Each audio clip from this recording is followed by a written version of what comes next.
Before you sell a single burger, you are already $2 million in debt, not because you made a mistake, because you signed the contract. We've all had the dream. Buy a golden franchise ticket, build a drive-thru on a high-traffic corner, and watch a line of cars stack up at noon. Print money cooking someone else's proven recipe under a logo the entire planet already trusts. Here's what nobody puts on the recruitment poster. A modern fast food restaurant isn't a restaurant. It's a legal trap wrapped in an apron, and the average operator walks away with a 3.3% profit margin after risking everything they own to open the doors. Adjusted for today's market, opening a single drive-thru location costs between $1.5 and $2.5 million before you sell your first fry. That's not a small business loan. That's 4 average American homes stacked on top of each other, spent entirely for the privilege of wearing someone else's uniform, following someone else's playbook, and carrying 100% of the risk while they take a guaranteed cut off the top. So how does a system where you do all the work and take all the risk actually survive? Let's build a fast food franchise from the ground up, dollar by dollar, and watch millions vanish before you ever flip a single patty. To understand where the money goes, you have to understand where the model came from. It was born in the 1950s on one promise: total standardization. A burger in Ohio had to taste identical to a burger in Arizona. 11 seconds on the grill, 2 pickles, half an ounce of ketchup, every single time. That consistency built empires worth billions. It also built in a permanent conflict of interest. Corporate collects its money off your gross sales, not your profit. Sell $1 million of food and lose money doing it, and they still get paid. You own the debt. They own the brand. And once you sign that 20-year agreement, you're locked into a marriage with exit penalties big enough to bankrupt you on the way out the door. Start with the franchise fee. Before a shovel touches dirt, you pay for the privilege of spending more money, $25,000 to $50,000 for a major national brand. That isn't rent. It isn't equipment. It's a cover charge for the right to use a trademark. A franchisee in Ohio mortgaged his family home to cover that fee for a national fried chicken brand. The wire cleared, and the clock on his high-interest loan started ticking immediately. He hadn't broken ground. He hadn't hired a single manager. He didn't even have a secured building permit yet. He had bought the right to attempt a business under someone else's strict control. When his site got rejected by the city planning board 6 months later, the fee was already gone. That's the first lesson of franchising. You can lose money before you own a single square foot of real estate. He spent the next year working a second job just to cover the interest on a loan for a restaurant that didn't exist yet. Which brings us to the real bleeding: land and construction. The physical building is almost always the single largest upfront cost, running $800,000 to $1.5 million.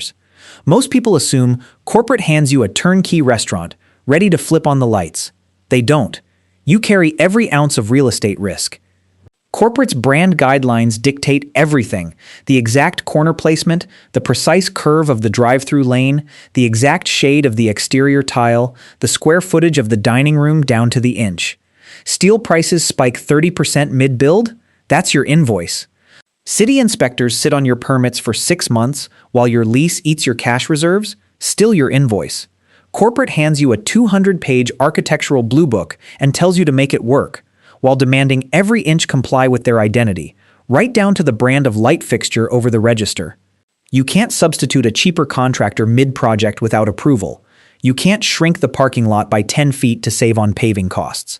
Every deviation needs a sign-off from a regional office that has no financial exposure to your build at all. They just need the finished product to look identical to the location 3 states away. Now the building's up, the fryers are wired in, and you need inventory. This is where the hidden margins operate, far from public view. A typical drive-thru burns through $400,000 to $600,000 a year on food, paper, and branded packaging. 30 to 35% of every dollar that comes through the window. Here's the catch: you almost never get to shop around.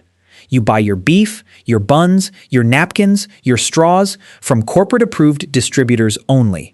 One national burger chain mandated every location buy its potatoes exclusively from a single regional distributor, even when local farms 20 minutes away offered identical quality for 20% less.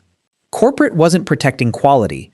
They were collecting volume rebates from that one supplier behind closed doors on every truckload delivered. You paid the inflated price. They cashed the back-end check. You're not a store owner in that relationship. You're a captive customer in a supply chain you don't control. Then there's the labor treadmill. Running a drive-through 16 hours a day, 7 days a week, takes 20 to 40 part-time staff, costing $300,000 to $450,000 a year. Fast food is built on entry-level wages to keep the model alive on paper. What the spreadsheet leaves out is turnover. The industry averages over 100% annual turnover, meaning your entire frontline crew replaces itself, completely, every single year.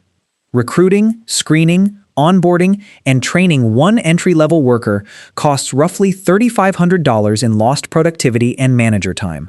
Multiply that across dozens of exits a year, and a single location bleeds $50,000 just replacing people who walked out. Not to grow sales, not to upgrade equipment, just to keep the window open at 6 in the morning. That $50,000 is invisible on any brochure corporate hands a prospective owner. It never shows up in the glossy projections. It only shows up in July, when 3 people quit in the same week and the owner is the one standing at the grill at 5 a.m., because there's no one else scheduled to open. Here's where the tension boils over. Every month, whether your account is growing or bleeding red, you owe 2 checks off your gross revenue, no exceptions, a royalty fee of 4 to 6%, and an ad fund contribution of 2 to 5%. Run the math on a location doing $1.5 million in gross sales, before rent, before the electric bill, before payroll, before a single food invoice. You hand over up to $165,000 straight to headquarters. Energy prices double? You cover it. A blizzard shuts your drive-through for 3 days? You cover it. A minimum wage hike adds $40,000 to payroll overnight? That's yours too. Corporate takes its cut off the top line and leaves you to absorb every shock on the bottom line. You can lose $50,000 this year, and they will still collect a 6-figure royalty check from your register. Now picture the kitchen itself. Fryers, POS systems, soft-serve machines, walk-in freezers, running 18 hours a day, 365 days a year, until they simply give out. Most agreements force a full equipment overhaul every 7 to 10 years, regardless of condition, at $150,000 to $250,000 a pop. Then corporate rebrands, new palette, new dining room, new signage, and you don't get a vote. You're legally required to fund the remodel yourself, another $100,000 to $400,000. No cash reserve? You take out a second high-interest loan just to stay in compliance with the contract you already signed. Meanwhile, an entire army of legal risk waits outside your window. Commercial liability insurance runs $15,000 to $40,000 a year, assuming nothing goes wrong. Drive-throughs mix heavy vehicle traffic, hot oil, slick tile, and fast human movement, a baseline recipe for slip-and-fall claims, vehicle incidents, burns, and employment disputes. One contested lawsuit can drain $50,000 to $100,000 in legal fees before a settlement is even reached. Corporate's lawyers aren't there to defend you. Their job is making sure the parent brand's name stays off the filing. Read the franchise agreement closely, and you'll usually find a clause requiring you to indemnify corporate, meaning if a customer sues over something that happened in your parking lot, you may end up covering the legal costs to protect the very company that wrote the rules you were following. You're on your own island, and you built the island yourself with a loan. And then the illusion that breaks most new operators completely: territory. At least I own my patch of highway, they think. Corporate won't build right next to me. Unless you pay an extra $50,000 to $100,000 for exclusive territorial rights, corporate reserves the legal authority to approve a new location wherever it wants, including 2 miles down the road from you. Their incentives aren't yours. If corporate opens that second store, your individual sales might drop 20%. That hurts you personally, but their regional sales just jumped 60% because they collect a fee off total gross revenue across both locations. Oversaturating a market is great for a corporate boardroom, even while it cannibalizes the owner who risked everything building that market in the first place. Ask any regional franchisee association and you'll hear the same quiet complaint.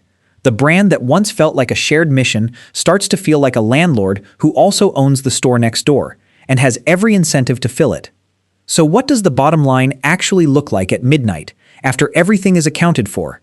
On $1.5 million in gross sales, food and paper eat 33%, $495,000. Labor eats 28%, $420,000.